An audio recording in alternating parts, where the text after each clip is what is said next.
Welcome to the Clinical Podcast Series brought to you by the American Academy of Optometry Foundation.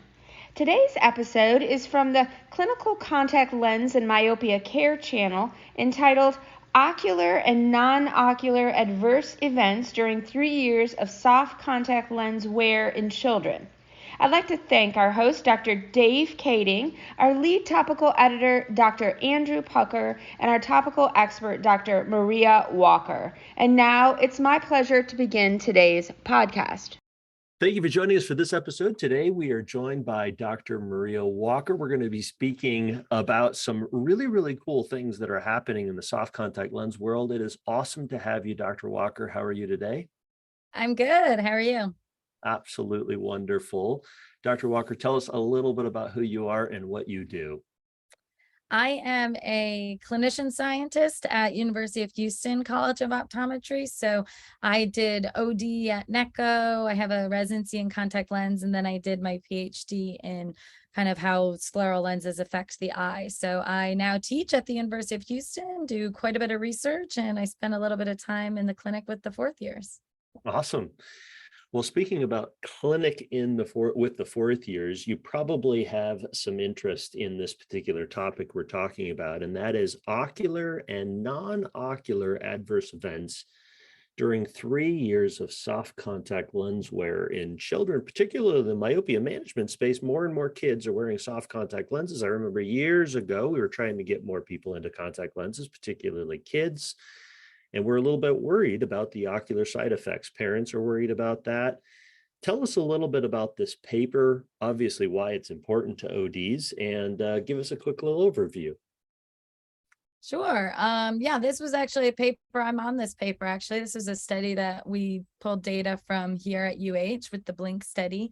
And, I think this type of paper is ever more meaningful now that we have so many more kids that are actually wearing soft contact lenses for this myopia management. And so you're right, this paper focused on what the adverse events, both ocular, and actually it was the first to report non-ocular as well.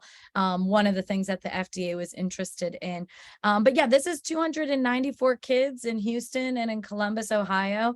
And basically it just goes through all the different types. The good global news is most of the events are non-serious. And the ones that were a little bit more concerning are low, because we know we're always going to get some people that have adverse events, but we'll go through them. But the general theme was that we had really good and limited adverse events with the patients here. Yeah. So let's get into it. What are some of the key findings and how do they help us understand contact lens wear in kids? Yeah, so big picture, right? So we had almost 300 kids. It was 294. And so the total number of and keep in mind in this study, any little thing basically was an adverse event. So any corneal staining, and you'll see the breakdown, but basically there was a total over 3 years, 325 ocular and 107 non-ocular. And you can see, if you look at it, all of the ocular ones were considered non-serious. Some of the non-oculars were serious because people had a broken leg, things like that, but none of the non-oculars had really anything to do with the ocular ones. So mostly and even the ocular ones, not all of them were even related to contact lens wear, because people have other things that go on. So about 65% of these events were somehow related to contact lens wear. Basically, if you look at the big ones, 91, almost a third of them were solution induced corneal staining. So, and we didn't actually look at which solution. There was a lot of different solutions used. So we just know they had some sort of staining from the solution. 46 out of these 325 were allergy related. Then we had about 23 incidences of patients who had a sty, hordeolum, or chalazion. I would say the biggest thing that we kind of were actually focused on, because we thought it was the most interesting, or something people would want to know more about, was that we did find 14 new corneal scars. but they were all, and even being an investigator on this, I can attest to this. We're talking about like small pinpoint corneal scar, which a lot of us have, especially if you're wearing contact lenses. So there was no central corneal scarring, no vision loss. We had one suspected microbial keratitis, which was treated with pretty mild antibiotics. And that's really what you expect. You're always going to have one or two of these in these larger populations.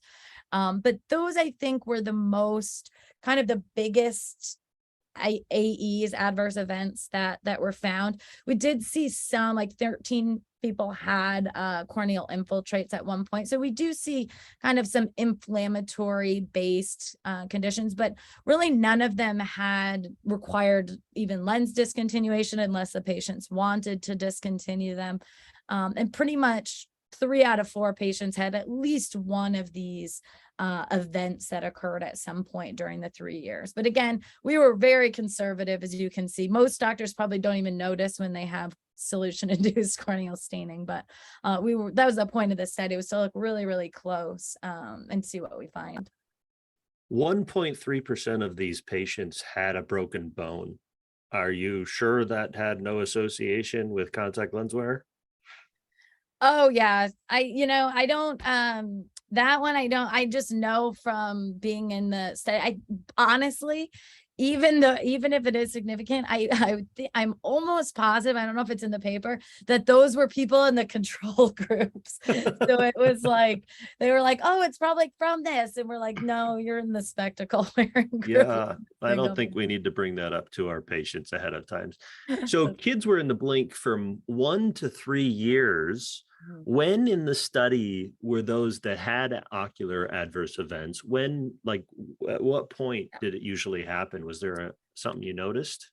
Yeah. So, of course, this, matches up with what we know. So it's good to kind of reinforce what we kind of teach already, is that, half of all the adverse events occurred within the first year.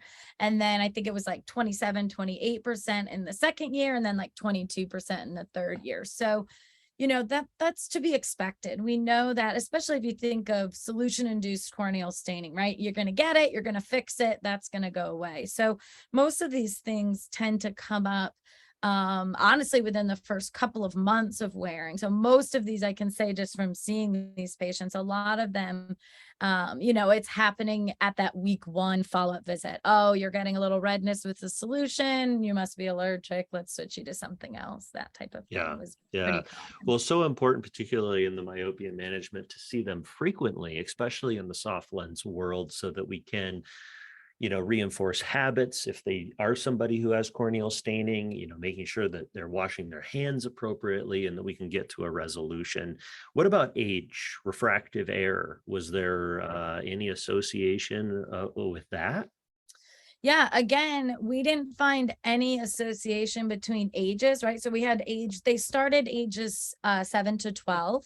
And so there weren't really littles in there, but they're, 7 is young. So we didn't see any association with the ages that we have. And it also matched up to other people's data that showed actually a lot of these, it's less adverse events in this age group than the 18 to 25-year-olds. Go figure, they go to college and go crazy.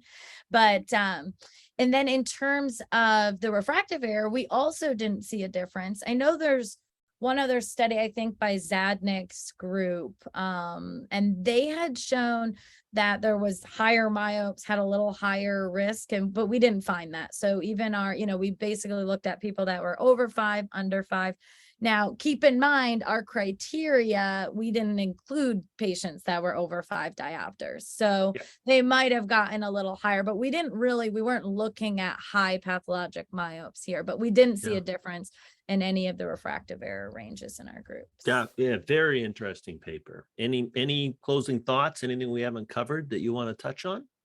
No, I think that, just one, this shows us the adverse events are pretty trivial, but I also think it's good to remember, like, what you're going to see most in these kids is probably some sort of staining. So make sure we're looking and switching solutions if we need to, and allergies. So some of it is just, don't be surprised if 1 out of 10 kids or more is having some sort of allergy to or just allergic reaction to having a lens in the eye. So some of it is just, don't be surprised, but look for these things, and don't be too worried about it. You can with confidence tell parents and kids that these are safe devices for the eye. Yeah, absolutely. Thank you, Dr. Walker, and thank you for joining us for this episode of the American Academy of Optometry Foundation Clinical Podcast Series. Make sure to like and subscribe. We'll see you again next time on the next podcast. And a special thanks to CooperVision for their educational grant to make it all happen.